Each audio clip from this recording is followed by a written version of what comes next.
As the newly confirmed Brett Kavanaugh takes his place in the Supreme Court today, triumphant Republicans are taking stock of the impact the contentious process has had on American women.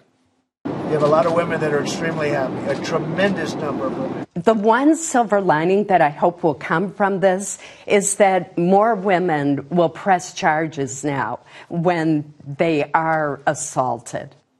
Wait, women are extremely happy and more likely to come forward after this with sexual assault allegations? After Christine Blasey Ford told her story, many senators said they believe she was assaulted, but of course not by Kavanaugh. Convenient, don't you think? But you can't have your Justice Kavanaugh and still respect Me Too, too. Because experts say that kind of memory loss, when the assailant is not a stranger, rather someone you know, is extremely rare. Johns Hopkins neuroscientist Richard Huganier told the Washington Post, quote, "The person lying on top of you who she'd previously met, you're not going to forget that. There's a total consensus in the field of memory."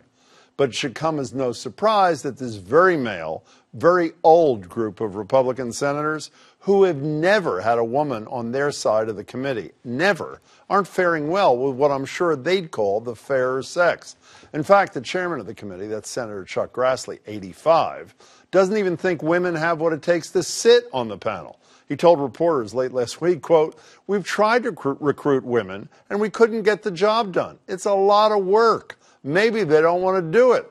And then, of course, there's the committee's ranking Republican Senator Orrin Hatch, he's only 84, who called Christine Blasey Ford attractive and pleasing after her testimony last week, and later said this to women protesting Kavanaugh, many of whom had their own stories of sexual assault.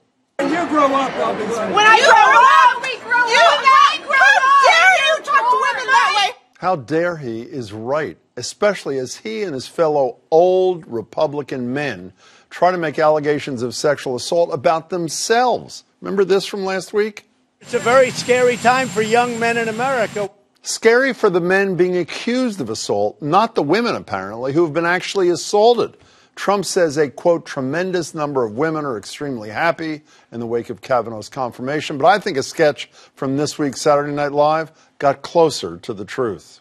Everyone's pumped, from white men over 60 to white men over 70. We made a lot of women real worried today.